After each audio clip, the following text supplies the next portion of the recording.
जय श्री कृष्णा। राधे राधे मेरे प्यारे भक्त जनों। आज आप सुनेंगे तीरपुर सुंदरी की गुप्त व्रत कथा। तीरपुर सुंदरी मंदिर में दीपावली पर भी होता है बड़ा उत्साह।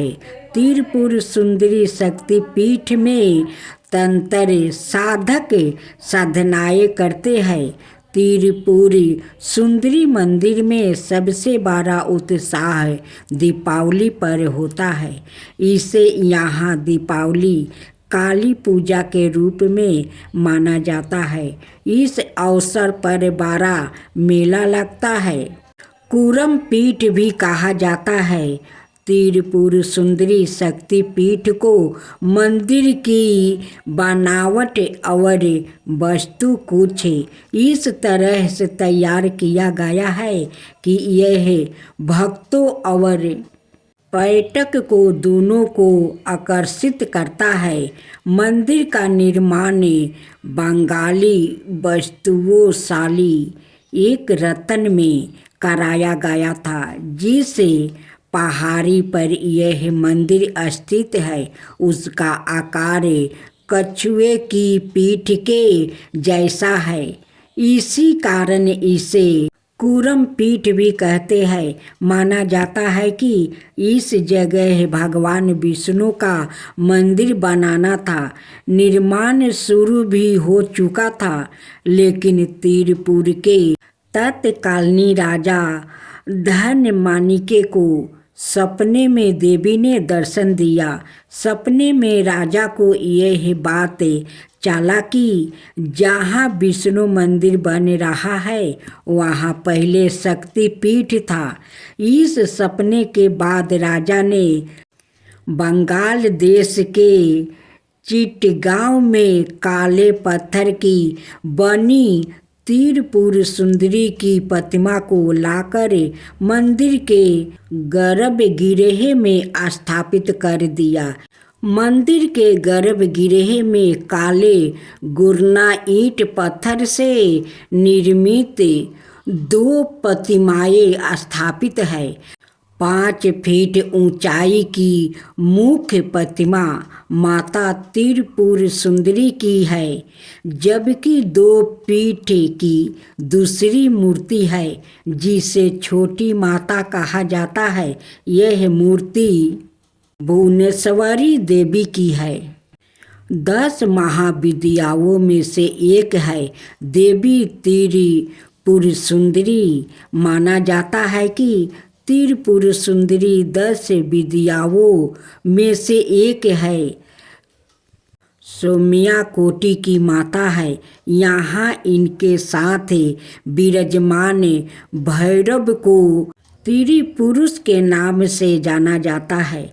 माता की इस पीठ को कूरम पीठ भी कहा जाता है। तंत्र साधना के लिए यह मंदिर बहुत प्रसिद्ध है और मंदिर में तंत्रिकों का मेला लगा रहता है। यहाँ तंत्र मंत्र करने वाले साधक आते हैं और अपनी साधना को पूर्ण करने के लिए देवी की पूजा करते हैं, बलि भी चढ़ाते हैं। मंदिर के पास कल्याण सागर सरोवर मंदिर के पास ही कल्याण सागर के नाम से एक सरोवर है। इस सरोवर में मछलियों के साथ अनगिनत कछुआ भी रहते हैं। इन कछुओं के कारण भी इस मंदिर को कूरम पीठ कहा जाता है। लोग यहाँ आते हैं तो कछुओं और मछलियों को दाना जरूर खिलाते हैं। करीब 6.5 एकड़ में फैले कल्याण सागर सरोवर में दुर्लभ पोस्टमी कछुए, जिनकी खोल थोड़ी नरम होती है, तभी पाए जाते हैं। इन कछुआओं को बहुत पवित्र माना जाता है। श्रद्धालु इनकी पूजा भी करते हैं। इन्हें उबले हुए भात खिलाए जाते हैं।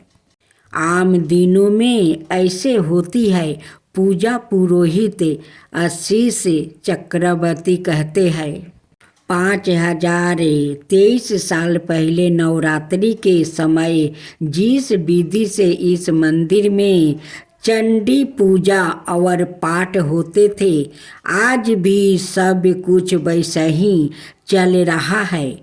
सुबह 4 बजे मंदिर के पट खुलने से पहले माता को निद्रा से जगाया जाता है। फिर 5 देवताओं की पूजा होती है। सुबह 9:30 बजे से देवी की पूजा शुरू हो जाती है।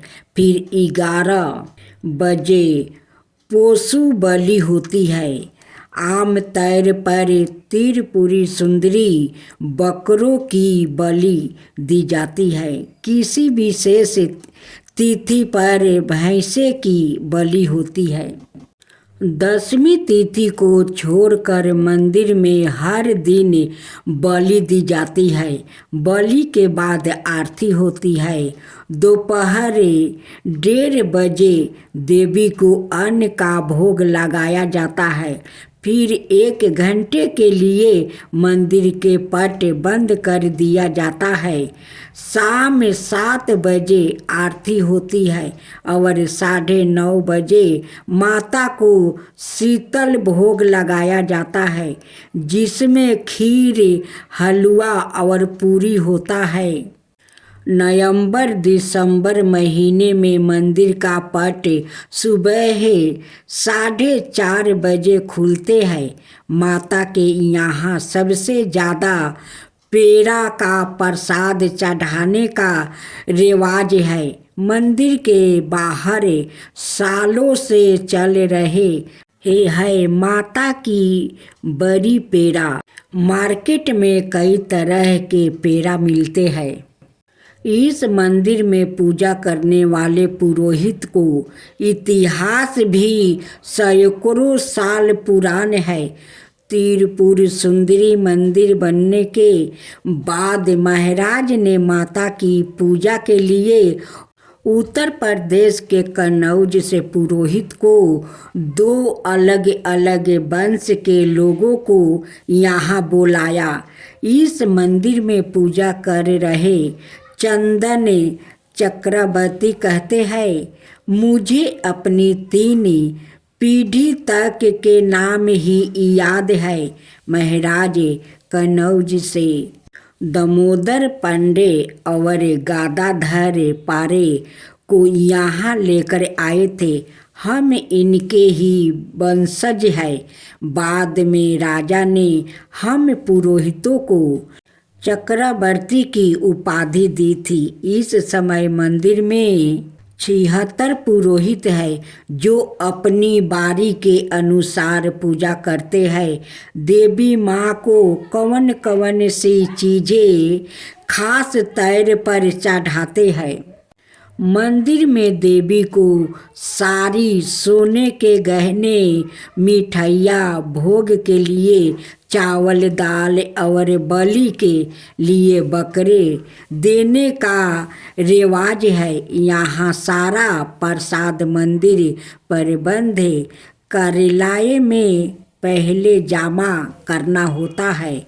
इनमें ज़्यादातर लोग देवी को रंगीन सीढ़ियाँ चढ़ते हैं। इन प्रसाद के साथ 20 रुपये से लेकर 50 रुपये तक की पर्ची काटी जाती है। भक्तों को मंदिर में बनाने वाले अन्न भोग खाने के लिए 70 रुपये की अलग से एक पर्ची लेनी होती है। पुरोहित आशीष चक्रवर्ती कहते हैं, यहाँ देवी काली का रूप है, लेकिन उनकी जीभ अंदर है, इसलिए देवी माँ बहुत कृपालु है। वो अपने भक्तों को कभी निराश नहीं करती है। यहाँ जो भी मन्नत मांगी जाती है वो हमेशा पूरी होती है। अब सुने दुर्गा देवी की कथा। देवी भगवत महात्म्य। रुतवक मुनि बड़े ही विलक्षण बुद्धि वाले थे। रेवती का चौथा चरण। रुतवक मुनि बड़े ही विलक्षण चरण गुंडान होता है। इस काल में जन्म लेने के कारण उनका पुत्र अति दुराचारी बन गया और इस कारणवश रुतवक मुनि को बहुत ही दुख और कष्ट सहने पड़े थे। जब उन्हें इस बात का पता चला कि रेवती के चौथा चरण में उत्पन्न होने के कारण उनका पुत्र दुराचारी हुआ है, तो उन्होंने क्रोध में रेवती को निछत्र मंगल से गिर जाने का श्राप दे दिया था। बाद में भगवती दुर्गा की आराधना करके अपने सारे दुख और कष्टों से रुतवक मुनि मुक्ति पा सके। रुतवक मुनि के श्राप के कारण रेवती निछत्र का तेज कुमुदगिरी पर गिरा। उस तेज से एक कन्या उत्पन्न हुई। परामुच ऋषि ने बालिका को लेकर उसका नाम रेवती नाम रखा और उस बालिका का पालन पोषण किया। विवाह योग होने पर ऋषि को यह चिंता सताने लगी, इस बालिका के योग वर कौन होगा। तब उन्होंने अग्निदेव से प्रार्थना की कि वो इसके योग वर का नाम बताए। अग्निदेव ने कहा कि राजा दुर्दम इसके योग वर है। उसी समय देव बस दुर्दम राजा मुनि के आश्रम पर आ गया और उन्हें देखकर मुनि को अति हर्ष हो गया। मुनि ने राजा से अपनी कन्या को स्वीकार करने का आग्रह किया। उसके लिए राजा भी मान गया। मुनि की पुत्री रेवती ने यह हठ किया कि उनका विवाह रेवती निछत्र में ही संभव हो, किंतु मुनि कहा पुत्री रेवती निछत्र तो आकाश से गिर गया है, उसमें तुम्हारा विवाह कैसे संभव है। पुत्री ने कहा कि यदि रुतवक ऋषि अपने तपोबल से श्राप देकर रेवती निछत्र को भूमि पर गिरा सकते हैं, तो क्या आप अपने तपोबल से उसे पुनः स्थापित नहीं कर सकते। पुत्री की यह बात सुनकर मुनि ने रेवती निछत्र को आकाश में स्थापित कर दिया। बाद में राजा दुर्दम्य से कहा, महाराज यदि कुछ पाने की इच्छा हो तो हमें बताइए, मैं उस पुण्य करने का प्रयत्न अवश्य करूँगा। मुनि की बात सुनकर राजा कहने लगे, मुनिवर, मैं सवाए भू मनु के वंश में उत्पन्न हुआ हूँ, इसलिए मेरी इच्छा है कि मैं मनवंतर का स्वामी हो, ऐसा पुत्र प्राप्ति हो। परामुच ऋषि ने कहा, राजन, आप अपनी इस इच्छा की पूर्ति के लिए भगवती दुर्गा की आराधना कीजिए और देवी भगवती पुराण का स्मरण कीजिए, इससे आपकी इच्छा पूर्ति हो जाएगी।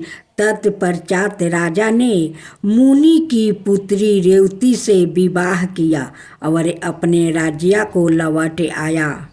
कुछ समय बाद लोमस ऋषि उनके राज्य को पधारे। तब राजा ने लोमस ऋषि से प्रार्थना की कि वो उन्हें मनवंतर के स्वामी बनाने वाला पुत्र पाने के लिए श्रीमद देवी भागवत का श्रवण कराए। तब महर्षि लोमस ने अति प्रसन्न होकर कहा, महाराज, तुम धन्य हो जो भगवती में भक्ति रखने वाली यह बुद्धि तुमने पाली है। बाद में महाराज को उनकी पत्नी रेवती की सहित श्रीमद् देवी भागवत का कथन सुनाया। राजा ने इस अवसर पर अनेक ब्राह्मणों को भोजन कराया और उन्हें दान में अनेक अमूल्य वस्तु और आभूषण भी दिया। कुछ समय बाद देवी रेवती ने गर्भ धारण किया और उन्होंने एक पुत्र उत्पन्न किया जिसका नाम रखा गया रेवत, जो आगे चलकर ब्रह्मा के आदेश से मनवातर के स्वामी हो गया था। रेवत के माता पिता की श्रीमद् देवी भागवत सौरन मात्रा से ही वो मनवंतर की स्वामी हुआ था। अब सुने सूरथ राजा की कथा। बहुत पहले की बात है। सूरथ नाम के एक राजा थे जो प्रजा का अपने पुत्र की तरह पालन करते थे। एक समय सूरत राजा की दुश्मनी कोला विध्वंसी नाम के क्षत्रियों से हो गई। युद्ध में सेना की संख्याएं अधिक होने के बावजूद भी राजा सूरत कोला विध्वंसियों से हार गया और केवल अपने ही नगर के राजा बनकर रहने लगा, जो अति सुरक्षित था। वहाँ भी उनके दुष्ट मंत्रियों ने शत्रु से हाथ मिला लिया और उनसे नगर का राजकाज हथिया लिया। इससे राजा सूरथ अति दुखी हो गया और वो अपने पत्नी पुत्र को नगर में ही छोड़कर एक घोड़े पर बैठकर शिकार खेलने के बहाने घने जंगल में चला गया। उस जंगल में जाकर वो मेघ मुनि के आश्रम पर रुके, जहाँ पर मुनि ने आदर सत्कार के साथ उनका स्वागत किया और रहने के लिए एक कुटिया भी दिया। समाधि नाम का एक अत्यंत ही धनवान कुल का वेश्या था। उसकी धर्म में बड़ी आस्था थी। वो सादा दुखी लोग की सहायता करता है, उनके कष्ट दूर करने का प्रयास करता। सादा सत्य बोलना उसका स्वभाव ही था। उनके पत्नी और पुत्र अत्यंत ही लोभी थे। धन के लोभ में आकर समाधि के पत्नी और पुत्र ने उसे घर से बाहर निकाल दिया था। इसी कारण बस से समाधि नाम का वेश्या अपना घर और गांव त्याग कर घने जंगल में आ गया था और वो भी मेघ ऋषि के उसी आश्रम पर रहने लगा था, जहाँ पर सूरथ नाम के राजा भी अपने राज्य को त्याग कर निवास कर रहे थे। ऋषि वर के आश्रम पर रहते हुए समाधि नाम के वेश्या सादा इस चिंता में लगे रहते थे कि उनकी पत्नी और पुत्र किस हालत में होंगे और उन्हें किसी तरह की समस्या तो नहीं होगी, वो लोग कष्ट तो नहीं भोग रहा होगा।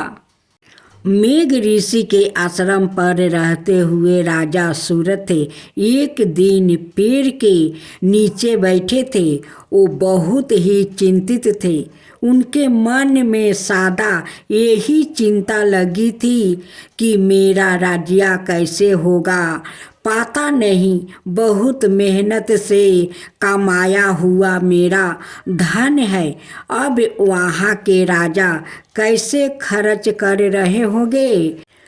हो सकता है वो लोग बेकार के कामों में मेरा धन बर्बाद कर रहे होंगे। जो धन मैं दान धर्म में लगाता था, अब शायद ओ धूर्त मलेच्छ शराब पीने में और जुए खेलने में लगाते होंगे, क्योंकि उन धूर्त मलेच्छ की धर्म में कोई आस्थान नहीं होती। वो लोग जो कभी मेरे पीछे पीछे चला करता था, शायद आज उनमय राजाओं और मंत्रियों के पीछे पीछे चलते होंगे। तभी वहाँ समाधि नाम का वो बेश्या आ गया और राजा ने उससे उसका परिचय और इस आश्रम पर आकर रहने का कारण पूछा। उस बेश्या ने कहा, राजन, मेरा नाम समाधि है। मुझे मेरे पत्नी और पुत्र ने धन के लालच में आकर घर से बाहर निकाल दिया है। फिर भी मेरा मन उन्हीं की चिंता में लगा है। मैं यही सोचता रहता हूँ कि वो लोग खुश है या नहीं। अपने पत्नी और पुत्र के प्रति मेरा मन कठोर नहीं हो पाता है। मैं यहाँ बात अच्छी तरह से जानता हूँ कि इनका गुणों में दोष है, फिर भी मेरा मन उन्हीं के चिंता में लगा है। किसी कारणवश मेरे मन को तनिक भी चैन नहीं है और मैं बहुत ही चिंतित हो गया हूँ। दुराचारी और दुष्ट लोग भी अपने परिजनों का त्याग नहीं कर पाते हैं। मैं अपने परिवार के मोह बंधन में पड़ कर चिंतित और दुखी हूँ। समाधि नाम के बेश्या की अपने परिवार के प्रति ऐसे चिंता देख कर राजा सूरत कहते हैं, जिन लोग ने धन के लालच में आकर तुम्हें घर से बाहर निकाल दिया है, उन्हीं के प्रति तुम्हारे मन में इतना स्नेह है। यह बड़े आश्चर्य की बात है। मेरी भी यही परिस्थिति है, जो राज्य अब मेरा है ही नहीं। मेरा मन भी सदा उसी के विचार में लगा रहता है। मैं सदा इसी विचार में डूबा रहता हूँ कि मेरा अति परिश्रम से कमाया हुआ धन वो नए राजा किसी प्रकार से खर्च कर रहे होंगे, और जो लोग मेरे पीछे पीछे घूमा करता था, आज उन राजाओं के पीछे पीछे रहे होंगे। ओ हाथी जिसे मैंने बहुत प्यार से पाल रखा था, पता नहीं उसका ध्यान रखा जा रहा होगा या नहीं।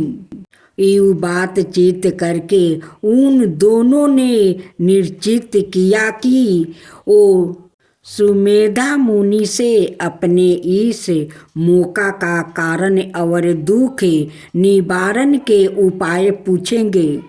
अगले दिन राजा सूरत और समाधि नाम का बेश्या मेध ऋषि के पास जाकर अपने मोह और दुख का कारण पूछते हैं।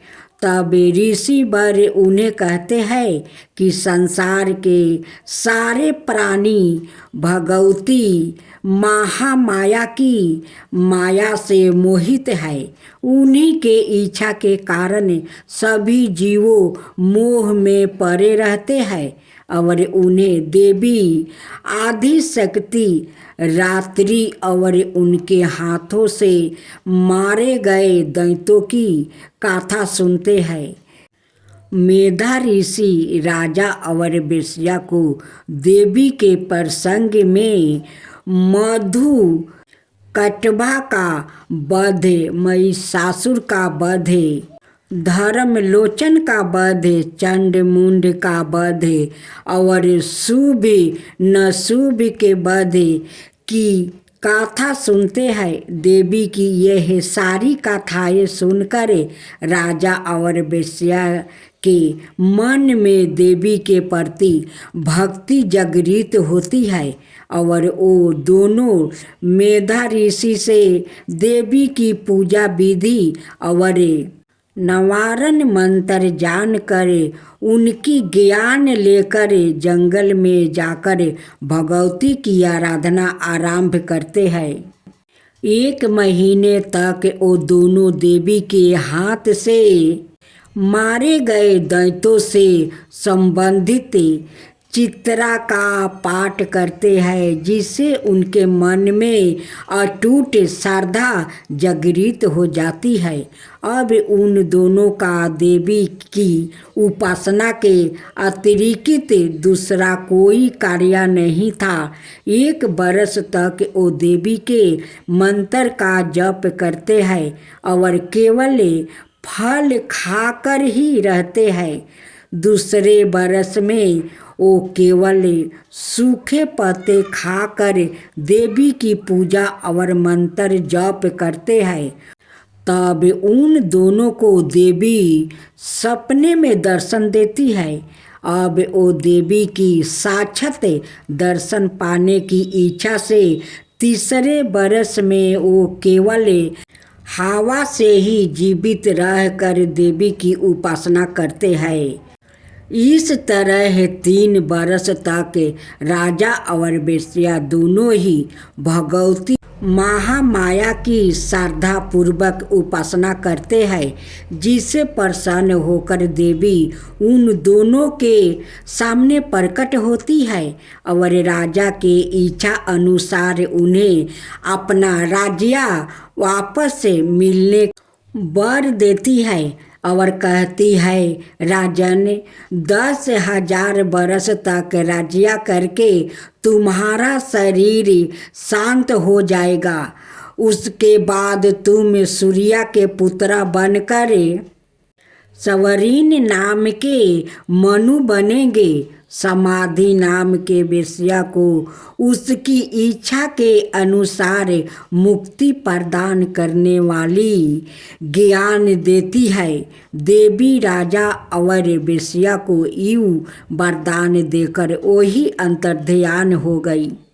जब राजा देवी से वर पाकर मुनि से आज्ञा लेकर अपने नगर जा ही रहे थे कि उनके वो मंत्री जो पहले शत्रु से हाथ मिला चुके थे आकर राजा के पैरों में गिर जाते हैं।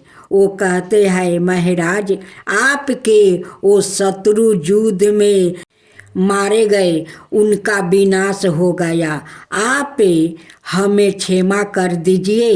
इस तरह राजा को देवी की कृपा से अपना राज्य मिल जाता है और मंत्रियों से उसका पहले जैसा ही संबंध हो जाता है।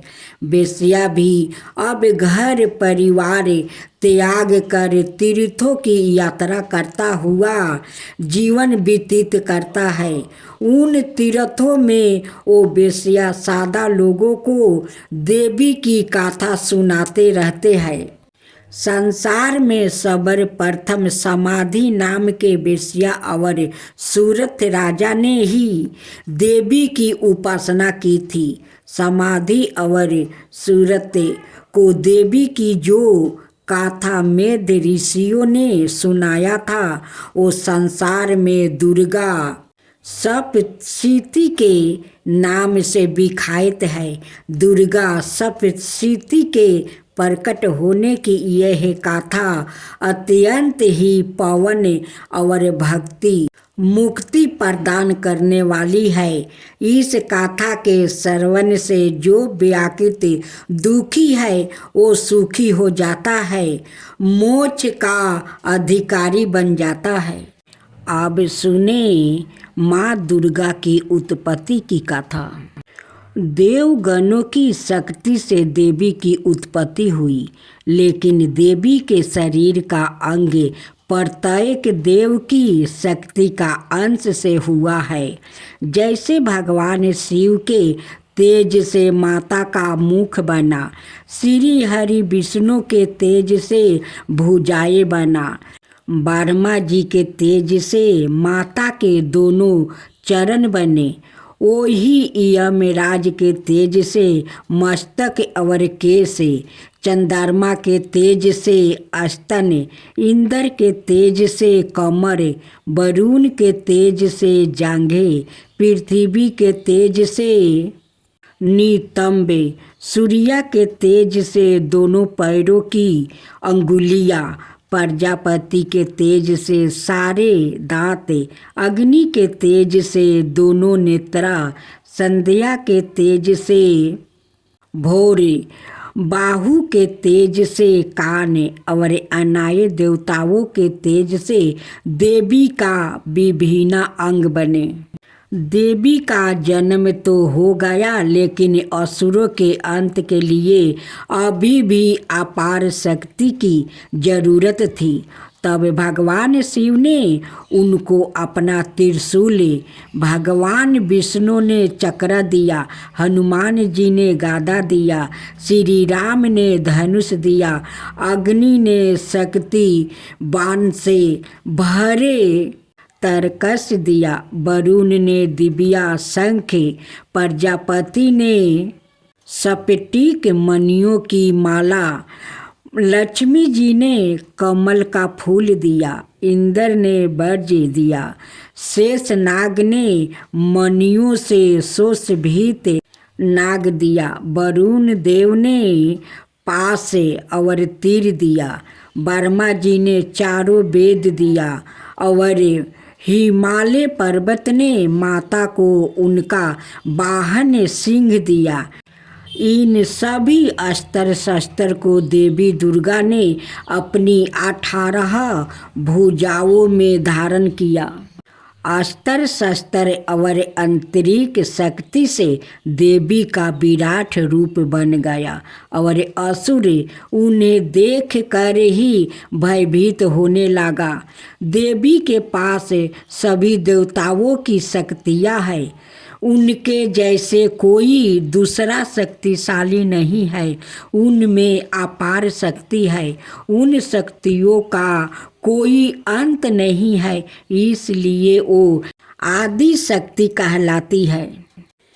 भगवान शिव और उनके परिवार से भला कौन परिचित नहीं है। बहुत कम लोग जानते हैं कि शिव जी की एक बहन भी थी। जाने क्या है उनके जन्म की कहानी और कैसे थे देवी पार्वती से उनके संबंध। शास्त्रों के मुताबिक इनके संबंध में धर्म ग्रंथों में ज़्यादा नहीं बताया गया है। अब सवाल ये उठता है कि जब शिव का जन्म ही नहीं हुआ, यानी वो अजमेन है, तब उनकी बहन कहाँ से आई। पौराणिक कथा के मुताबिक जब शंकर भगवान से विवाह के बाद माता पार्वती कैलाश पर्वत पर आई थी, तब उन्हें कैलाश पर्वत पर अत्यंत अकेलापन महसूस हुआ। एक दिन उनके मन में ख्याल आया, काश शिव शंकर की कोई बहन होती तो वो उनके साथ बात करती। पार्वती जी के मन में ये बात अनेकों बार उठी, किंतु उन्होंने शंकर जी को कुछ नहीं बताया। हालांकि माता पार्वती को परेशान देख एक बार भोलेनाथ ने पूछा भी था कि कैलाश में कोई समस्या है तो मुझे बताओ देवी, लेकिन भगवान भोलेनाथ तो अंतर्यामी ठहरे। उन्होंने पार्वती जी के मन की बात जान ली। माता पार्वती समझ गई कि शिव शंकर ने उनके दिल की बात जान लिया है। वो बोली, अगर आप मेरे मन की बात जान ही गए हैं तो भी आप मेरी इच्छा पूर्ण नहीं कर सकते। भगवान शिव शंकर मुस्कुराए और बोले, मैं तुम्हें ननद तो लाकर दे दूं, लेकिन क्या आप उसके साथ निभा पाएगी? इसके बाद शंकर जी ने अपनी माया से एक देवी को उत्पन्न किया। हालांकि उनका रूप बड़ा विचित्र था। वो बहुत मोटी थी और उनके पैरों में काफ़ी दरारें थी। शिव ने उनका नाम आसवारी देवी रखा। माता पार्वती अपनी ननद को देखकर काफ़ी खुश हुई। इस तरह माता पार्वती को ननद भी मिल गई। माता पार्वती ने सवारी देवी को स्नान करवाया और फिर भोजन पर आमंत्रित किया। लेकिन सवारी देवी ने जब खाना शुरू किया तो माता पार्वती के सारे भंडार खाली हो गया। महादेव और अनाए कैलाश वासियों के लिए कुछ भी शेष ना रहा। ननद के ऐसे व्यवहार से माता पार्वती को काफ़ी बुरा लगा, लेकिन उन्होंने किसी से कुछ नहीं कहा। इसके बाद माता पार्वती ने सवारी देवी को पहनने के लिए नए वस्तु भेंट किया, मगर वो इतनी मोटी थी कि उन्हें वस्तु छोटे पड़ गए। इसके बाद माता पार्वती दूसरे वस्तु लेने गई तो सवारी देवी ने अपनी भाभी के साथ मजाक करना शुरू कर दिया। ननद सवारी देवी ने हंसी ठिठोली करते हुए अपनी भाभी को अपने पैरों की दरारों में छुपा लिया। पार्वती जी के लिए दरारों में सांस लेना भी मुश्किल हो गया। उसी समय उधर से शंकर जी माता पार्वती को खोजते हुए आ गया और सवारी देवी से बोले, आपको मालूम है पार्वती कहाँ है? सवारी देवी ने शरारत भरे शब्दों में कहा, मुझे क्या मालूम कहाँ है भाभी? तभी शिव शंकर समझ गया कि सवारी देवी कोई शरारत कर रही है। उन्होंने कहा, सत्य बोलो, मैं जानता हूँ तुम झूठ बोल रही हो। सवारी देवी जोर जोर से हंसने लगी और जोर से अपना पैर जमीन पर पटक दिया। तभी पैर की दरारों में दबी माता पार्वती झटके के साथ बाहर आ गई। ननद के इस व्यवहार से माता पार्वती का मन बहुत ज़्यादा दुखी हुआ। वो गुस्से में भगवान भोलेनाथ से बोली, आपकी विशेष कृपा होगी अगर आप अपनी बहन को ससुराल भेज दे। मुझसे गलती हो गई जो मैंने ननद की इच्छा की। भगवान भोलेनाथ समझ गया कि भाभी ननद में बहुत पटने वाली नहीं है। इसके बाद उन्होंने सवारी देवी को कैलाश पर्वत से विदा कर दिया। प्राचीन काल से आरंभ हुआ ननद भाभी के बीच नोक झोंक का सिलसिला आज तक चल रहा है।